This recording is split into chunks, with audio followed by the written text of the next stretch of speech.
Hello, guys. Welcome back to Great Fire Podcast. I'm your host, Trey Bate, a.k.a. Trey Bate Knows Boxing. And I am Willie Mack. Guys, we have an extremely, an extremely special guest, Mike Ojo.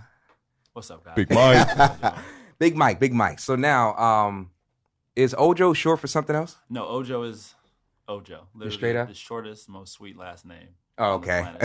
People love to butcher it like it's something way more complicated, but it's just Ojo. It's not Ojo. Eyes in Spanish. I've heard that 1,000,001 times before, but it's just Ojo. Yeah. So you're Nigerian, right? I am Nigerian, yes. So that's why I even asked if it was longer than. Yeah, I understand. I understand why you're asking. I get that, but the average American, not so much. So Mike, this is more of like an intervention, man. I got to tell you, we're here on the behalf of the dark skin community, and we've been hearing some stuff about you, bro. You have referred to yourself as light skin on more than one occasion. No, never. Is that true? Never. Look, I mean, look at me. When could I ever make that claim? Okay. At no point. All right. At no point in life has that ever happened. Don't tell me he's the light skin keeps sweat. Look, I wore tights to a workout 2 days ago, and my trainer told me it looked like I was running around naked. So based on that, that's cold. I've never made any comments like that. Was it Matt? Life. No, it wasn't Matt. Okay. If Matt would have did that, I would have thrown a nice little Asian type zinger back. Yeah. So what part of Nigeria are you? Or is your family from? So I was born here. Yeah. I've actually yet to visit Nigeria. I'm hoping come September I'll be able to get out there and represent the national team again. Oh yeah, okay. But my family's from outside Lagos, and I actually have my grandma, then one of my aunts, and one of my cousins they're out here right now as we speak. Okay, so. Nice. Your brother got married recently, right? Yeah, my brother got married last week, and that was an event to say the least. It was fun, but being in weddings is never as smooth as just observing weddings. Of course. Especially when you factor in like the typical Nigerian side of things where things, you're not on time. Like, yeah. Nigerian people have their own clock. Completely. Exactly. Like there's Caucasian time, there's Black people time, and then there's Nigerian time, which is its own complete separate entity. It's crazy. Festus said the same thing, right? Yeah. Nigerian time is a whole nother. It's made from a whole nother universe. Yeah, absolutely. It's its own thing, to say the least. So how many siblings do you got? I've got one older brother, one younger sister. I'm the middle child. I'm 100% the stabilizer in my family as far as sibling relations. So I play a very diplomatic role quite often. I like to think that I do it pretty well. So yeah, that's good. So your sister's like, she's your, what do you call her? Yeah, this little one, rat. I call her. I mean, she's gonna be mad. I'm saying this now in public and on the air, but I call her a rat. Like she's on my phone as Master Splinter. She's 6. In my opinion, she's 6 feet. She says she's 5'10", but she's 6 feet tall, very long, like lean. Like we have the same build. She ran track at SC, so that's amazing. Yeah, no, we have a great relationship. So I call her a rat as a term of endearment, as to a put down. So let's talk about the shirt that you have on. London? London, yeah. So been to London many a time. My mom was raised in London for a good period of time too. Most recently, I was actually playing in England, and I visited London. It's cool. It's expensive. Yeah, but it is a good time overall. Like this shirt, coincidentally, like I've just had it. I like the shirt.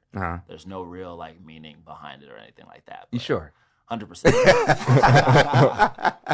That was your next move. That's what I'm saying. You plan on playing for the London team, or what's going on there? I should have worn a shirt that said Paris. But, yeah. So let's talk about the Nigerian national team. How did that come about? So man, like I had when I first graduated college, I got linked up with an agent. His name is Dozie Mbanu. He also is Nigerian as well. He went to Lehigh as well, and he got me into a camp, just a camp as a tryout for the national team. And at the time, I was not remotely ready for that because it was a complete, it was a leap just as far as a skill level, talent level, et cetera. But I performed relatively well enough to the point that they wanted to kind of keep me in the system. And so years had gone by, and last summer, I was playing in the Drew League, I got a really good game. My cousin was there. My cousin goes to Yale. He's in my opinion, he's going to end up in the NBA. He's extremely talented. He's 6'7", 6'8". Yeah. Built like me, long, athletic. Like when you're that big, that strong, you can shoot and handle the ball. Your fate has kind of been decided Absolutely. for you by Big the time. gods. So anyway, he had been in communication with some national team guys. And this was right after I had a really big game. And they asked him if he wanted to play in like some tournament. He was like, no, I can't play, but you guys should look again at my cousin. Yeah. And they saw like my highlights, and they pretty much kind of lost their minds because I put together a very good kind of body of work. And from there, things kind of took off. Like they had started talking to me just about joining the team, potentially getting out for the first set of qualifying games, which were in September at that point. And it was just the timing was too short for me to end up with the team at that point. But I continued going through my process, working out, waiting on a job to come about that I wanted to take. And January rolls along, or actually, backtrack. I had to go through the process of actually securing my Nigerian passport. Yeah. Which was a process in its own right, because always, as you know, our people do things a little bit differently. Yes. So just going through that, I can't go into the details because you know how things go as far as certain transactions have to occur for Absolutely the ball to be rolling in our culture. Yeah. So long story short, all that got taken care of, and January rolls along, and they're like, okay, we now want you to kind of represent us in these next qualifying games. I actually ended up getting sick before I did leave to go actually for my regular season job because obviously before going to Nigeria, if you've been, if you've grown up in a westernized culture, like you got to get a whole bunch of shots and all this and that. Absolutely. And me being me, I kind of waited till the last minute to do that. So I ended up getting about 4 or 5 injections at one point in time, overwhelmed my body. Mm-hmm. I like to think it almost killed me. It really didn't, but I felt like I was dying. But anyway, no. So I ended up going to play in England in Worcester this season, and come February, the national team officially extended that opportunity to bring me out there, and we ended up playing in Mali for that set of games. We played against Rwanda, Uganda, and Mali, who was the host country in our pool, and we ended up going 3-0. It was a great experience too. Like having obviously been born and raised in America, having a taste of like English culture, seeing just various countries in Europe, having the chance to go to Mali was unbelievable. Like of all the African nations that I could have gone to, Mali was not necessarily on my list. Like obviously the first one on my list would be Nigeria because that's where I'm from.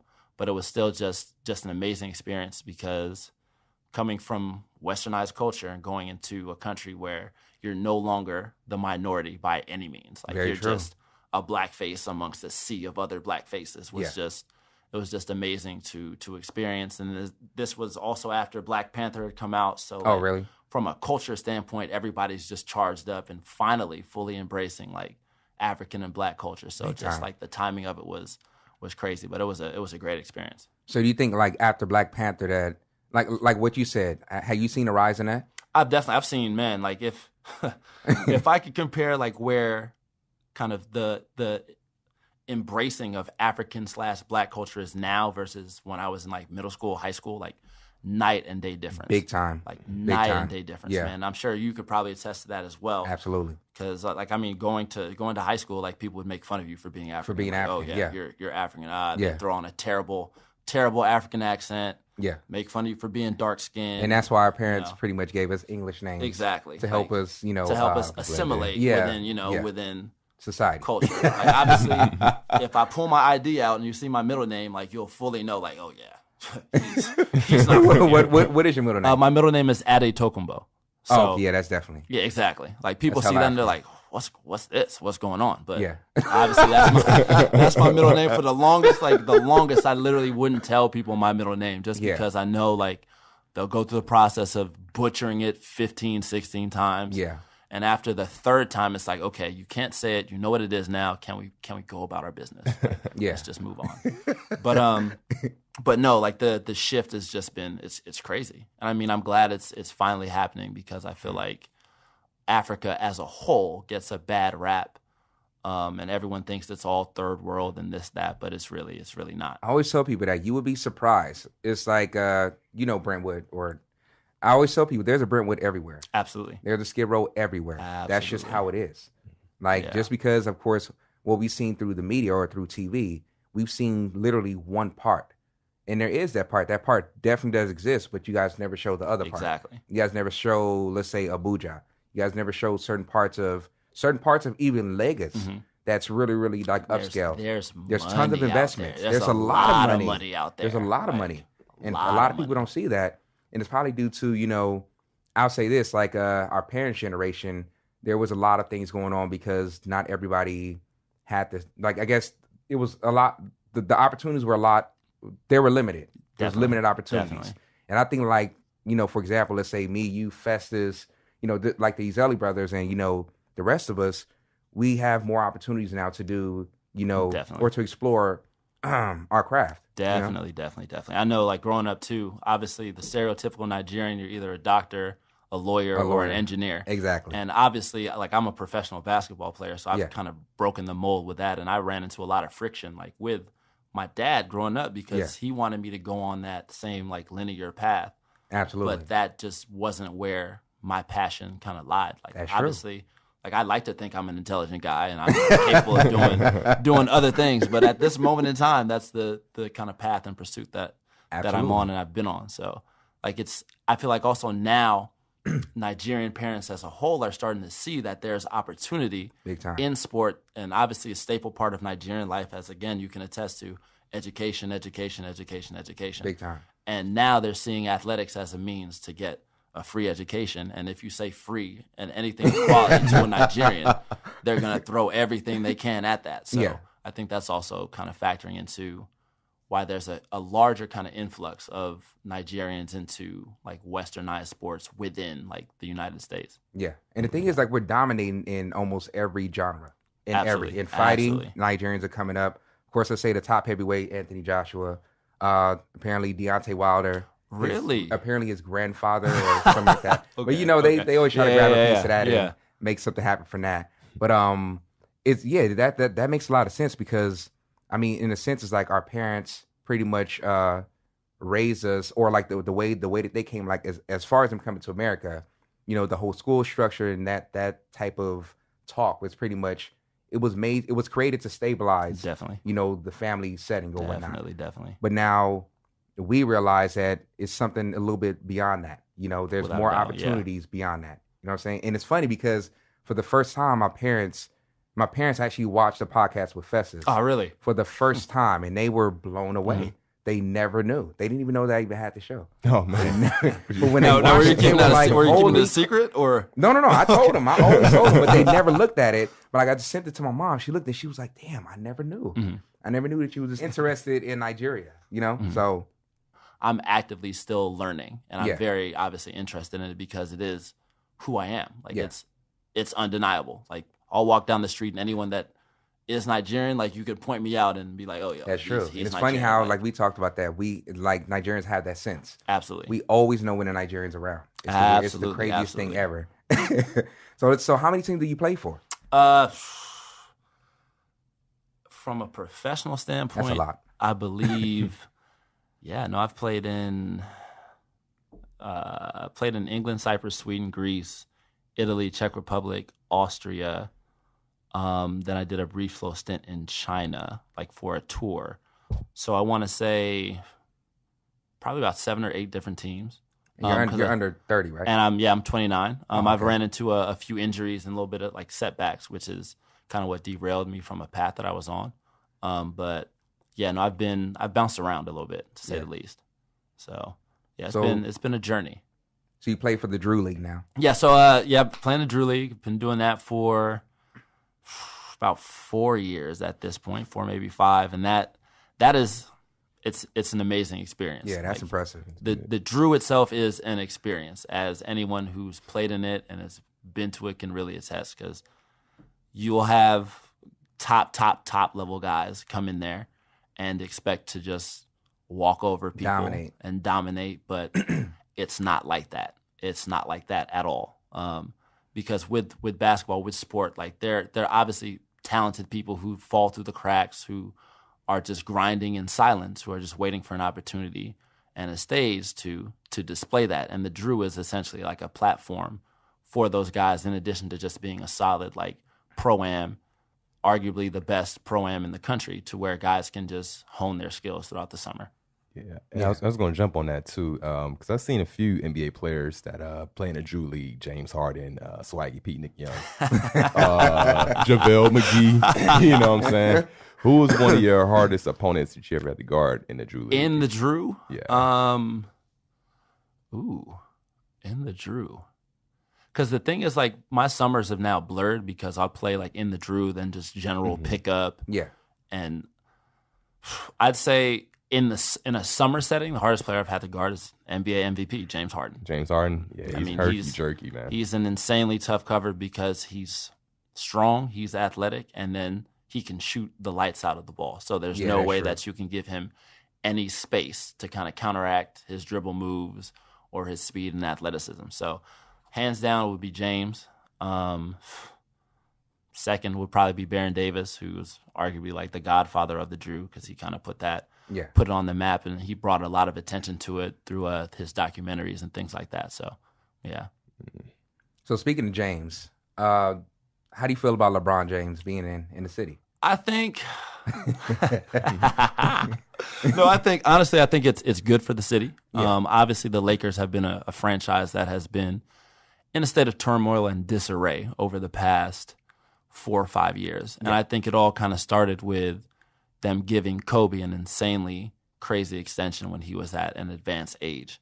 Granted, he did earn that because for a cool stretch, he was the best player on the planet, obviously best player in the league.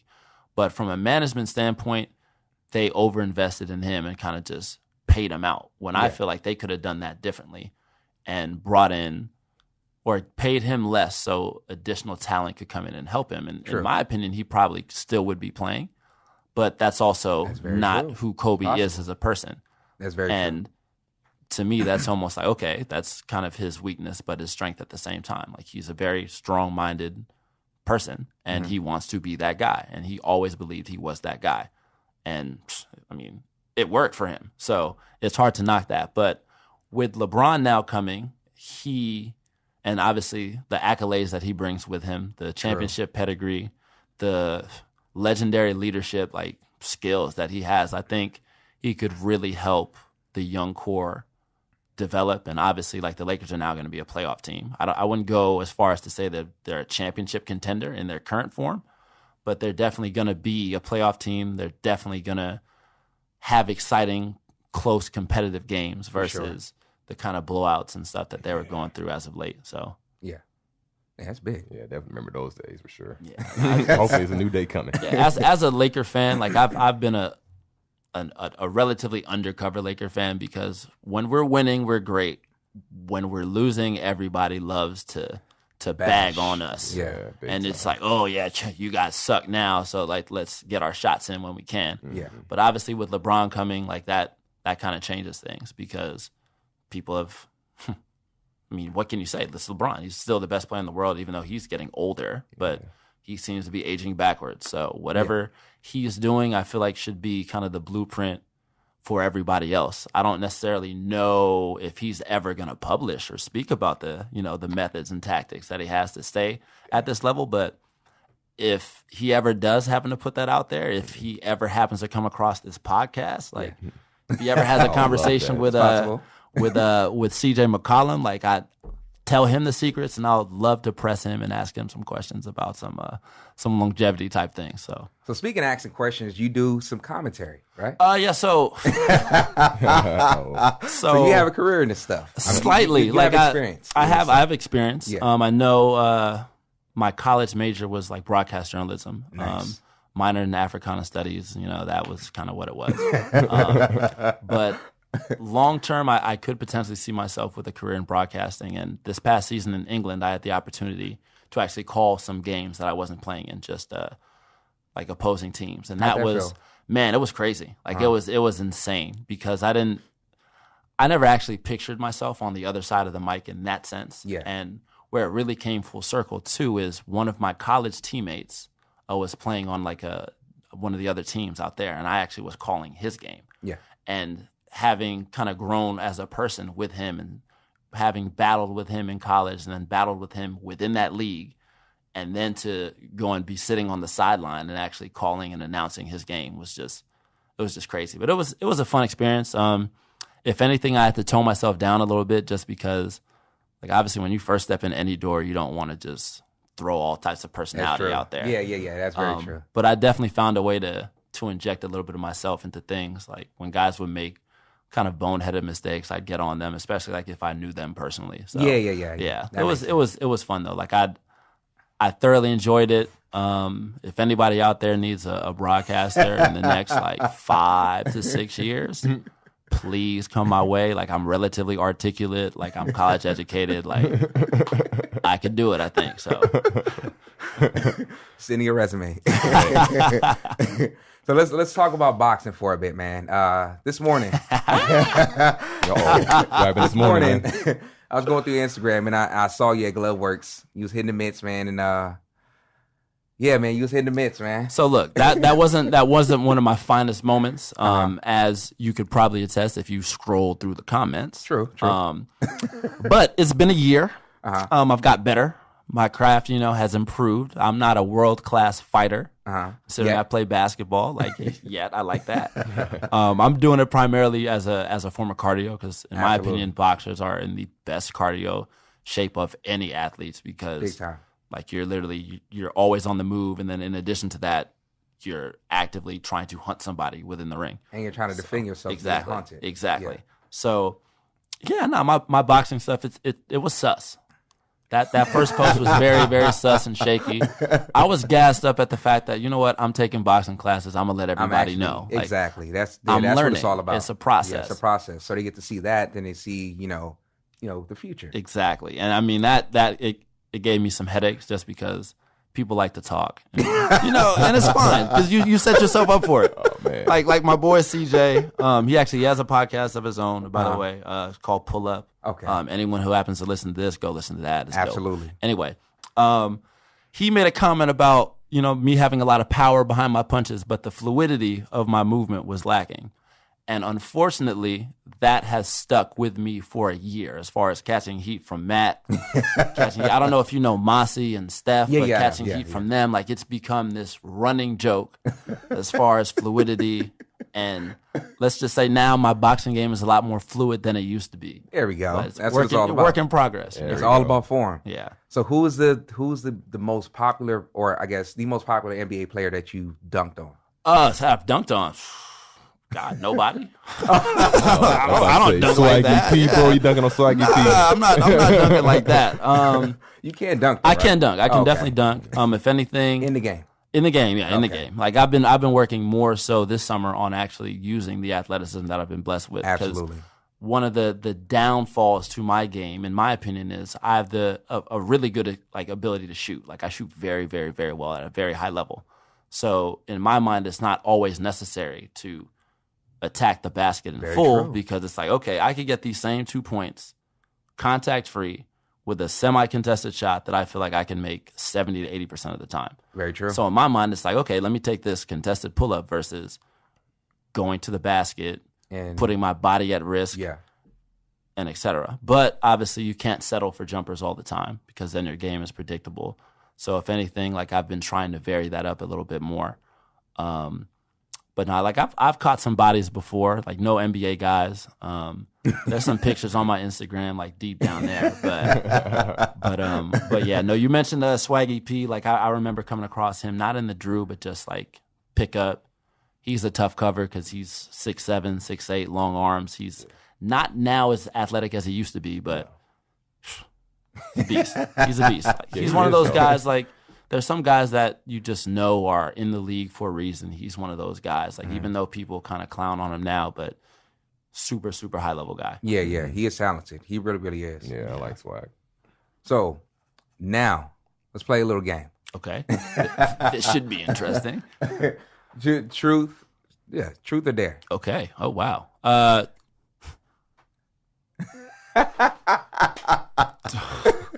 I can't remember the last time I played Truth or Dare, and I always would think, let me just go for the dare, but I don't know what that could be. I'm looking around the room. There's all types of interesting stuff in here. So,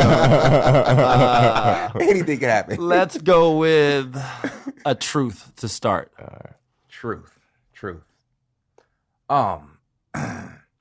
Does it hurt your feelings when people talk about you? Or joke, and not really talk. Like. Joke, no. At this point, man, I feel like I've heard everything in the book, especially like anything pertaining to my complexion. I've heard it before. Yeah. Actually, no, I lied. There was one original I got from my on-court trainer, this dude named Keon Kindred. Yeah. Shout out to him, by the way. Yeah, now he borderline is a professional comedian, but he's managed to throw some new stuff my way. But my feelings don't get hurt by jokes at this point because I like to laugh. I laugh a lot, and I have absolutely no problem with laughing at myself. Yeah. So, okay. That's a good one. So the family, no, where are you originally from? Like born and raised? Oh, born and raised Los Angeles, California. Really? Nice. Went to high school in Santa Monica. Okay. Went to Crossroads High School where Sharif O'Neal recently graduated from. Baron Davis went there. Yeah. I have something in my mind about someone else who's going to go there, but I can't necessarily mention that at this point in time. But good place. It was a good place. Yeah. Crossroads, to say the least. But yeah, Crossroads, cool situation. I was definitely blessed and privileged to go there because it is a very highly regarded high school. Yeah. And the way that they teach is second to none. Like, it's great. Obviously, nothing is perfect. There are some downsides to it because, like, here I am as an African-American man going to a predominantly, white school with wealthy white people. So it had its moments. There were some struggles, but it was a great experience on the whole. Yeah. So have you ever had a pickup game? You ever play with Festus? With Festus, no, I haven't got to play like pickup with Festus just because as of late he's been injured. He's coming back from that. But Festus and I have a bunch of mutual friends, and we actually met for the first time this summer. Santa Monica. Yeah, at Boxenburg. Yeah. Like one of his, I've played with, I want to say 3 of his college teammates. Really? 3 of his college teammates. Then he played for the Blazers with my college teammate, CJ McCollum. And we just have a bunch of mutual ties. And then obviously we connected over the fact that we're both Nigerian. So yeah, very good guy. So let's say like as far as like the 90s rules. If the 90s rules were applied today, how do you think basketball would be? I think, I think it would be interesting. It really because would. Yeah. I think yes, the '90s era was more physical. Yeah. But guys now are also a lot stronger than they were in the '90s. Very true. And in addition to that, they're also more skilled. So I feel like guys would have the common sense to not just clothesline each other out of the air because it's like, hey, I know this guy has been lifting. He's, he could bench press 400 pounds. Yeah. I'm not going to use that to injure somebody else, but obviously, like, I'm going to challenge somebody and whatnot. But as far as, like, the actual rules and stuff, like with hand checking, I think that would make the game a lot harder for some players, but I think the top-end guys would still be dominant. Like LeBron, you could put LeBron in any era of basketball at any point in time, and he's going to be able to do whatever he wants on the court because he's just that talented, physically gifted, whatever you want to call it. Like, he's obviously, arguably, one of the best players to ever play the game. Yeah. So, and I was going to ask this question. Speaking of the 90s rules, you remember the NBA were able to draft people from high school. Yeah. And now they brought in the one and done rule. But now they recently been talking about bringing back the drafting from high school. Mm-hmm.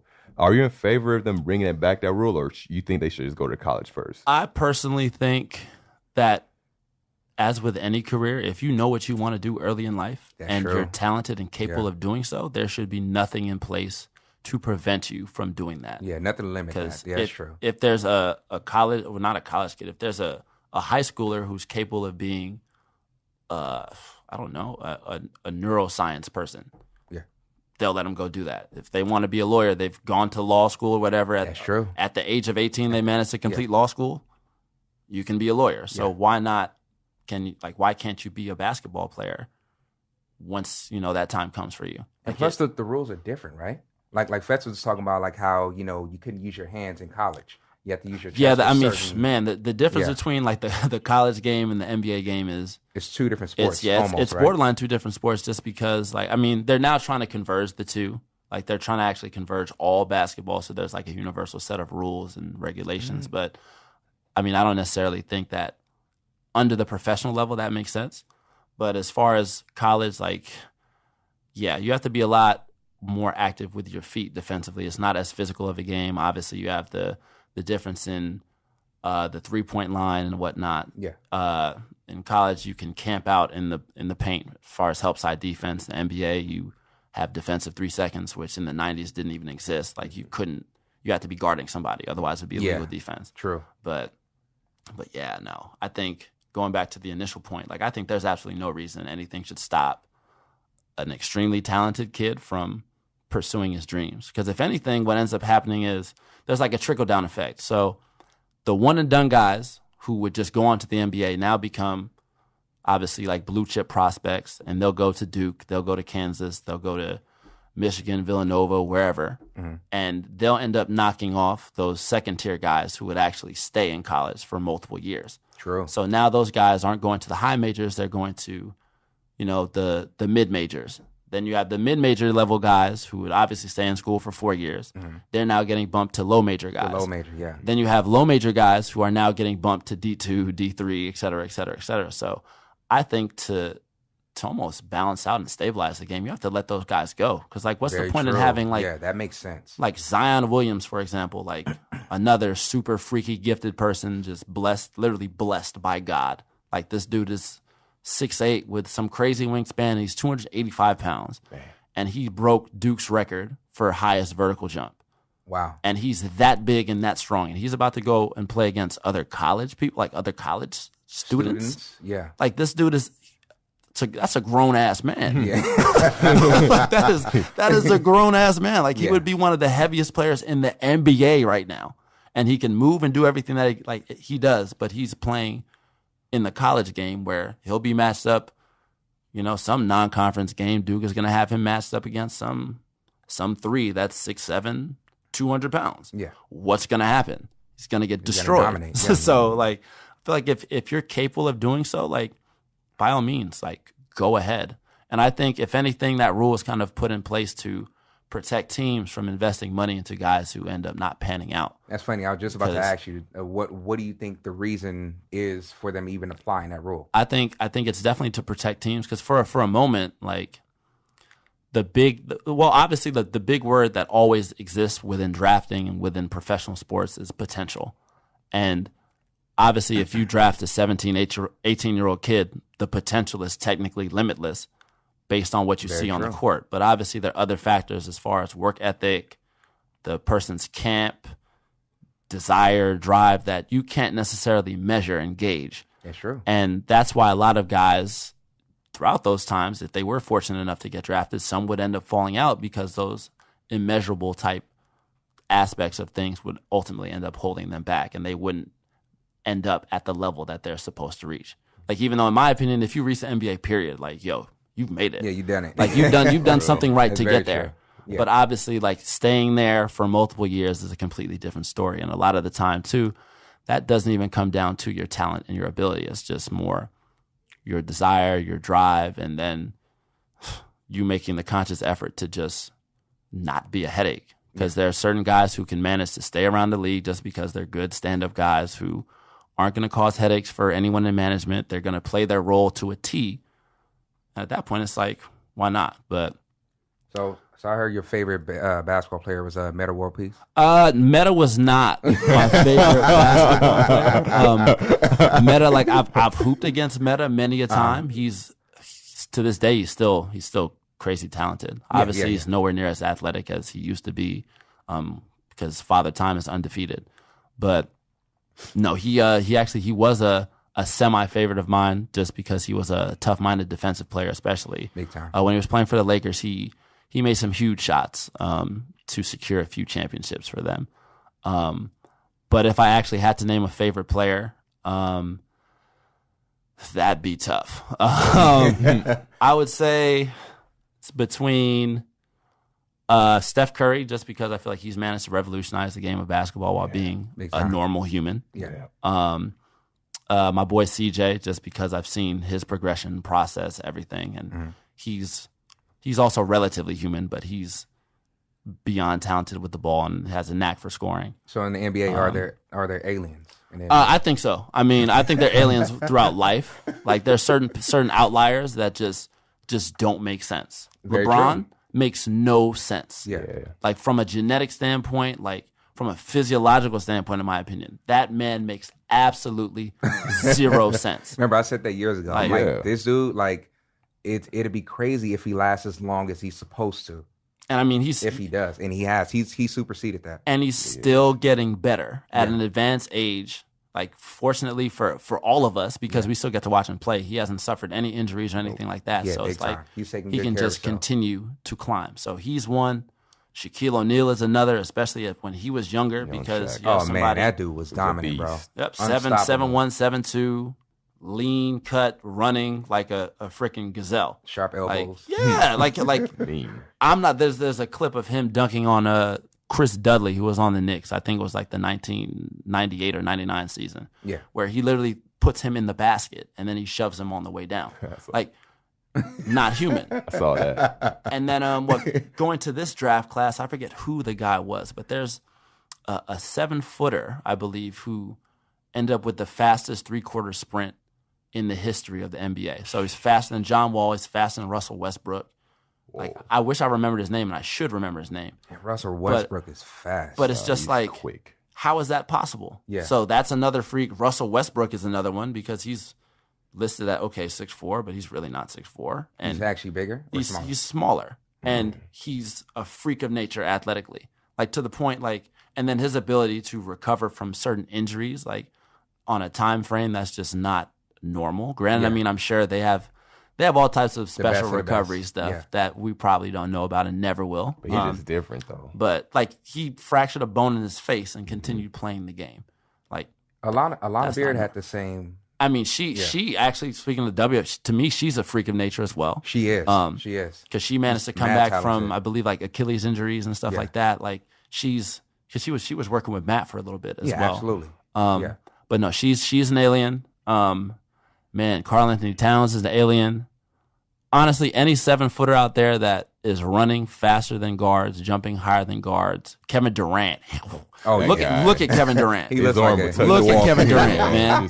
He is an alien, and I mean, like, I'm aware of it. I'm hip to it. Like, I'm here for it though, because he's extremely talented. Like, he's arguably one of the best players in the game. He'll go down as one of the best players of all time. I'd say top 5. Probably. Man, yeah, as of right now, top 5 in this generation for sure. But yeah, no, the list goes on. There are a bunch of aliens out there, and I mean, I'm happy for them because they put the time in to develop. Absolutely. And they're killing. Like, as a professional, seeing other people play at an extremely high level is like, it's, and you're able to learn from it, absolutely. You can learn from everybody and anybody. Like, you have to have that learner's type mentality, in my opinion, to succeed in whatever you do, because if you go into situations and you think you know everything, it's not going to work for you. Like, I mean, I feel like athletes in general across all sports have that mindset and mentality. And that's why I feel like when guys retire and decide to do other things, a lot of employers look to athletes because they know, A, we're going to be dedicated, we're going to be committed, we're going to show up on time for the most part. Like, once again, my apologies. That's how it is. Now we here.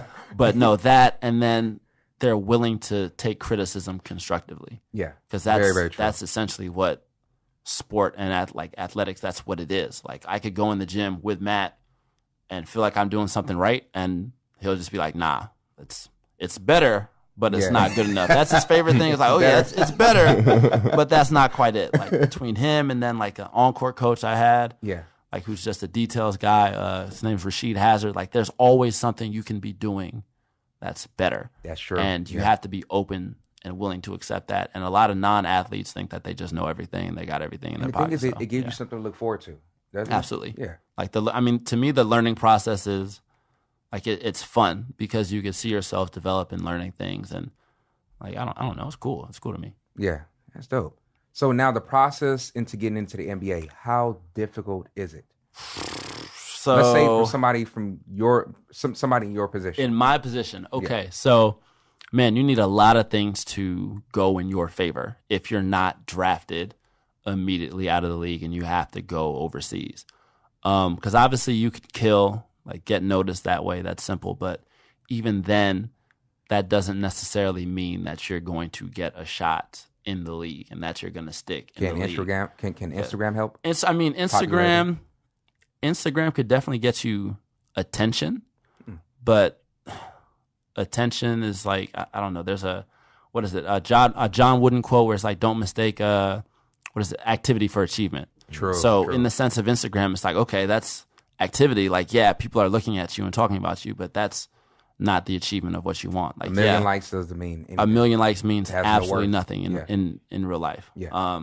I mean, it does if you want to leverage your social clout and start marketing yourself. That's a whole nother story. Yeah. But so if you were to go this route, like you'll probably end up on a summer league team. You have to play well in summer league. Mm-hmm. If you manage to play well and stand out within summer league, rewind. You'll end up in a mini camp, which usually take place between like late May, early June. Then from mini camp, you'll get to summer league, play well in summer league. If you manage to play well there, you'll get an invite to camp. Then if you play well in camp, you'll get an invite to the senior vet camp. If you manage to navigate that process, still play well, you might end up on the roster. But to end up on the roster, there's situations with guaranteed contracts because there have been a lot of guys who are nice, super, super nice, extremely talented, but they won't end up on that team because of guaranteed roster spots.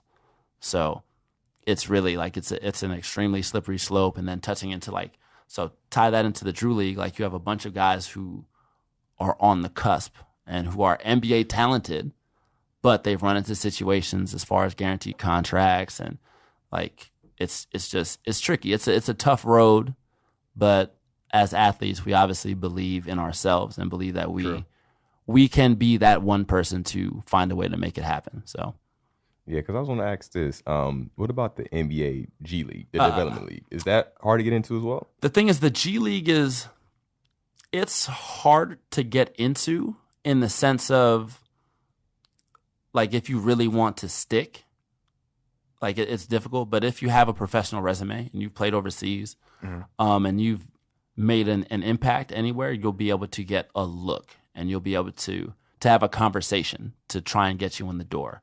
Some G League teams actually hold open tryouts. For example, like the San Antonio Spurs, they have an affiliate team, the Austin Toros, I believe that's the name of the team.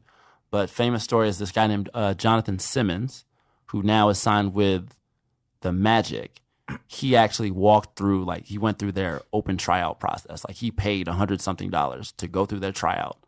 Long story short, ends up making the roster of the actual Spurs and makes an impact on that team to the point where the next year the Orlando Magic threw him a bag of money because he's that good. I mean, there's stories like that happen. So there's opportunity there, but it's a bit of a process in the sense that the G League doesn't necessarily pay guys what some overseas teams can pay them. Very true. And for some people, it's like, okay, I want money because obviously you need money to survive. You need money to live a certain lifestyle. So some guys decide to opt for the money and feel like, hey, if I'm going to make it, I'm going to make it. They're going to notice me wherever I am. So yeah, the G League it's good. Like it's nothing to be knocked because they're super, super high level players there as well.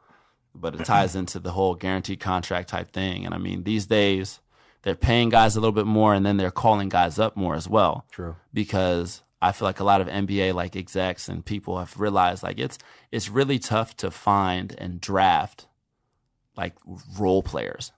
Big time. Because everyone who gets drafted obviously wants to become that guy. The star. Whereas if you go undrafted, you kind of find out who you are as a player and you're more willing and adept to fit into a team setting. And so you're not going to cause humble. Exactly. Yeah.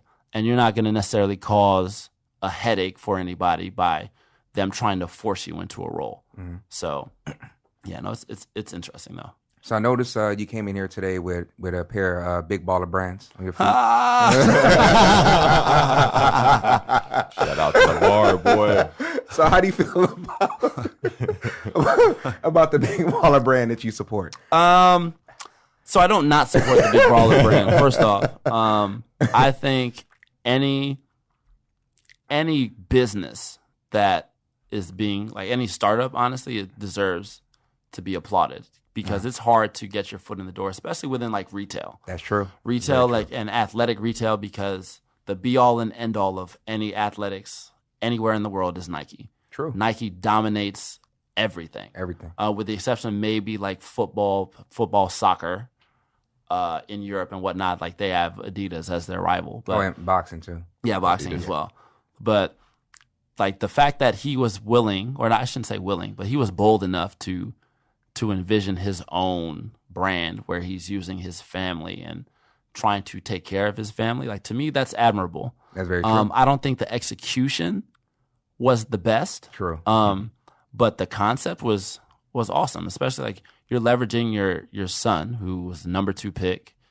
Like you're leveraging his marketability, his ability to try and build something for yourselves without selling out to what exists, being Nike, Adidas, etc. So like I admire that, but like I said before, I feel like the execution wasn't the best. And I feel like sometimes too much attention isn't always a good thing. And I feel like there's a lot of noise around the Ball family. Like it's died down as of late. Yeah. But I feel like LeVar also, like he took full advantage of his 15 minutes of fame, if you want to say that that's what it was, because he's still relevant. Yeah. But once again, like kudos to him for making himself an icon. Yeah. Like let's be honest here. Like he's the father of a number 2 pick, yet during the draft, I'm seeing him in commercials. Yeah, yeah. Like that's like, once again, shout out to him for doing that. Like, yeah, he makes bold and ridiculous statements, which I feel like he actually believes, and that's fine for him to believe that, because if anything, hey, you want to have that faith in your offspring. Like this, those are your kids. But other than him saying he could beat Michael Jordan in one-on-one, like I'm 100% rolling with LeVar and kind of the things that he stands for to a certain extent. Yeah. So do you see, let's talk about, I guess, family life. Can you see yourself having children? I can definitely see myself having children. That's definitely going to happen. I feel like that's one of the reasons we're on this earth. Like we're supposed to try and impart the struggles and lessons of life within a younger life. And hopefully they end up doing better than we did as people. So, yes. You didn't play basketball. What sport? Or what would you do? What do you think? Soccer? If I didn't play, 100% soccer. Just because if it wasn't boxing, it would have been soccer. Really? It's in my blood to a certain extent, because like my mom with her background, having grown up in England, and like my dad being Nigerian, both my parents being Nigerian, like we love football. It's there. It's like, football. It's just there. It's football. And by football, like football, soccer, not football like throwing a ball in the air. That's not football in my eyes. That's true.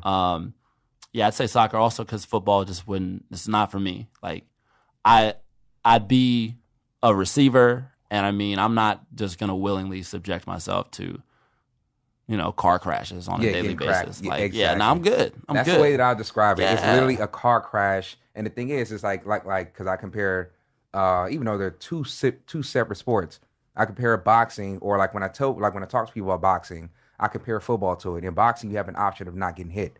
In football, there is no option, especially in certain positions. I would say majority of the positions, you have to make contact. And people only see the physical side of what happens, even though that's still detrimental. Yeah. They don't see the not really spiritual, but the energetic side. They don't see the energy. Two energy clashes together like that. That's a lot of power. And the thing is too, it's not like these are small individuals. These are big men. These are grown ass men. Big bones. Like, literally, like they live in the weight room. Like they're and it's just like the saying, what an immovable object meets an unstoppable force. Like that's essentially what's happening. Like day in and day out. Consistent slamming. And how is that even natural? I'm good personally. I wouldn't want my children to play football. Not at all. Not at all. I have a friend that played in the NFL for a little bit, and he actually was forced to retire due to kind of the concussions that he had sustained. And he's even gone on record to tell me, like, yeah, I'm not letting my kids play football. Like, Like, I'll send them to you if they want to hoop. Like, you can help them out. They are not playing football. So where does Mike see himself in 2 years? 2. That's a great question. That's like a dating question. Like, what's your 2-3 year plan? Like, I don't have one. No, I'm kidding. Honestly, I would hope that I've managed to stay healthy first and foremost. God willing, I'd love to maintain full health in all aspects, because it's number one. Anything can happen in this world, and I would love for anything that could happen to not happen to me. Yeah. Like, I'd love to be completely healthy. Yeah. I'd love to still be playing basketball as well, but at a higher level, because I feel like my skill level has continued to grow as these years have passed. Yeah. And I just need the opportunity to display it, and hopefully I will be noticed by the correct powers that be, and I'll get an opportunity to kind of display it for a good amount of money. Not that money is everything, but for a good amount of money, and then it definitely helps. And then obviously in front of people, because I love the ability to play a game in front of people and put on a show to a certain extent. Is like, that's a blessing. So in 2 years, I definitely would say I'm still playing. I'd hopefully have some side things going on as well, because obviously sport is temporary. Like, I've dabbled a bit in tech before. My brother works in tech, so maybe something in that field. Then obviously broadcasting, which would be awesome, because I would still be attached to the game that I do love. Absolutely. And yeah, not like perfect world. Like, let me play in the NBA for like 1-2 years, retire, knowing that I finally accomplished a goal. I'll slide right into commentary, like have some words for Kenny Smith. Yeah. Chuck, man. Stop messing with like, churro exactly. girls. Like, we can talk. Ernie Johnson's getting older. Yeah. You know, like, I could be a black Ernie Johnson. The next it's fine, generation. you know, Man. So something like that would be ideal, I'd say. What position you play? Combo guard, so point guard, shooting guard. Okay, so imagine you, Mike Ojo, Festus Ezeli, and LeBron James on the Lakers. That'd be interesting. That'd be phenomenal. I mean, LeBron is there, so first off, the ball's not going to be in my hands because LeBron is there. Well, you never know. That's LeBron though. LeBron is the point forward. Like, LeBron is the basketball guru. He has that respect. Like, I'm not saying I wouldn't be aggressive and I wouldn't play the game the way I want to play it to a certain extent, but a player of that caliber, like, respect is given. Like, off top. Like, LeBron does not need to do anything to earn any respect from me, because his body of work speaks for itself. But no, speaking of that, like, LeBron he's made people's careers. Like, big time. Like, Matthew Dellavedova, for example, he got him a bag of money. Tristan Thompson, he got him a bag of money. Smith. JR, he got him a bag of money. Daniel Gibson, he got him Shumpert. Right? Honestly, it's just the ability to, I say with LeBron, it's just to find a role and play that role very, very well. Play that role around him, because everything's going to orbit around him. Exactly. And I mean, he's actually, I believe it was a few days ago, he was speaking at one of his son's AAU tournaments. Mm-hmm. And he was trying to stress the importance of roles to these young kids, because obviously every young kid wants to be that guy, wants to be the star, but they fail to realize that there's a lot of money in these other roles as well. Like, if you could be a defensive stopper, there are bags out there for you. If you could be a sixth man, like, there are bags out there for you. If you could be an energy guy off the bench, like, there's money there. Like, there are roles that can be filled. And the thing with the NBA is, like, those guys, like, those role players, they play their role so well that why would you go elsewhere? Look at Luke Walton. Remember Luke Walton? He was the best passer. He played it like he was definitely a great role player. Like, we used to call him the best passer ever, but he did more than that, of course. We used to play around with him. But no, that's probably like one of the best points. Yeah, if you know your role, man, you're gonna make it. Luke Walton, and he helped out. How many championships did he get? Luke won 2. Like 3? No. 2 with the Lakers, and that's it. Did he win one with somebody else? Nah, I think he just got the 2 with the Lakers. Yeah. But I mean, perfect example. Role Steve Kerr. Exactly. Steve Kerr won 3 with the Bulls. Uh-huh. I want to say 2 with the Spurs. Yeah. And then obviously as a coach, he's done what he's done with the Warriors. Like, he's won. Another's Robert Horry. Like Robert Horry, the ultimate 7-8. Ultimate role player. Because he won 2 with Houston. Or wait, did he win 2? You got it. 2 with Houston. Was it 2 with Houston? 2, 3, and then another 2 with the Spurs. Then 2 with the Spurs. Because I know it was with the Lakers. 3. And then he had 2 or 3 with the Spurs, right? Spurs, yeah, so about 7. Yeah. Wow. So I mean, there's it's all about knowing who you are and Absolutely. maximizing. And that's like, that ties into life as well. It's like, if Very you know true. what you want to do, know who you are, like you'll find a way to make things happen. Can you see yourself coaching? That's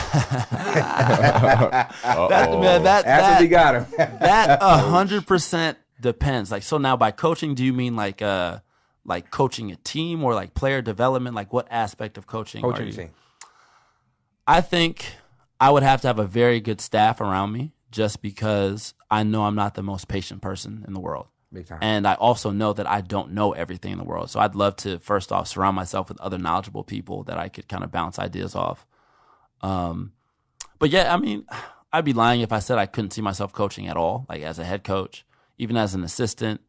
But where I think I would draw the line would be like with player development, just because my thing is like there's a certain type of personality that I mesh with. And you have to be self-motivated and self-driven. Like I'm not the type of person to go out there and send you 50 text messages talking about, yo, are you going to come work out? Are you going to come work out? Is that your biggest pet peeve? I hate chasing people around to get them to work. Yeah. And I mean, like I've mentored a few kids, and fortunately the ones that I've decided to kind of work with aren't like that. Because if they were, it wouldn't work, because my schedule on a daily basis, Monday through Friday, is very, very routine. Like I'll wake up at this point 6:30 in the morning. My first on-court workout is at 7:30. After that, I have a lift that will be at 11 o'clock. After the lift, if it's a Monday, I'll get some more shots in and then go to yoga, or I'll just play pickup. Tuesday, same time on court, play pickup, get another on court in again, then go to boxing as form of cardio. Yeah. Wednesday, same as Monday. Thursday, same as Tuesday. Friday, kind of up in the air to a certain extent, but I'll still have that same on court, same lift time. Then after that, it depends on how my body's feeling. Weekends, during like Drew League time, like I'll have time allotted for those games, but I'm pretty much doing the same thing Monday through Friday for a 3-month period of time. Mm-hmm. So if I have to chase you down and you're asking me where I'm at, you're clearly not on the same page as me, and you clearly don't want to work, because if I've told you this is what I'm doing, like this is what I'm going to be doing. So as far as actually having to hunt people down to get them to work, and then going through drills and having to scream at them to run harder, this, that, like, nah. Like if you don't want to do that on your own, like I personally, I'm just not the person for you. True. Like, I mean, there are people out there that are very good at actually pushing people and forcing them to kind of exert themselves. But me, like, it's got to be kind of a self-driven thing, because I feel like, yeah, I've had coaches who are screamers and stuff like that, but I've always been motivated to pursue excellence and give my all just by myself. So, yeah. So speaking of motivation, trash talk. Okay. How often do you experience that on the court? Is that a common thing? All the time. Okay. All the time. Just want to make sure. Man, so I'd say the most memorable moment of like this summer is, so I'm playing in a Drew League game against point guard named Marcus Williams. He went to UConn, touched the NBA for a little bit, high level guy. And Glen Davis, the Glen Big Baby Davis. Yeah. We were talking about aliens. He's definitely an alien, because there's no way you should be that big and that mobile and just be able to do what he does on the court.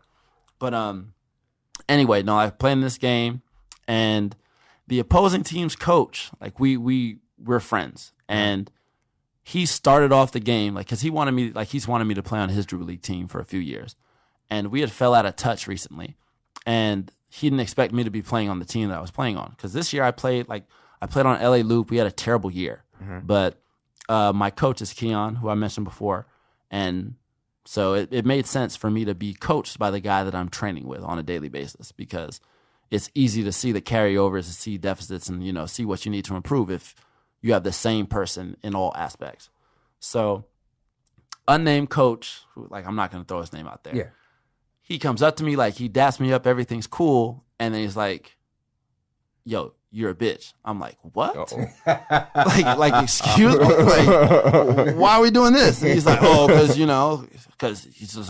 just a bitch. And I'm like, all right, if that's how today is going to be, let's make this happen. So game starts, and I'm instantly like, I'm in 100% attack mode because it's like, okay, you're not just going to call me out of my name like just like that for no reason, first off.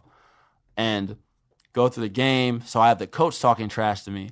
And then obviously players, we talk amongst ourselves.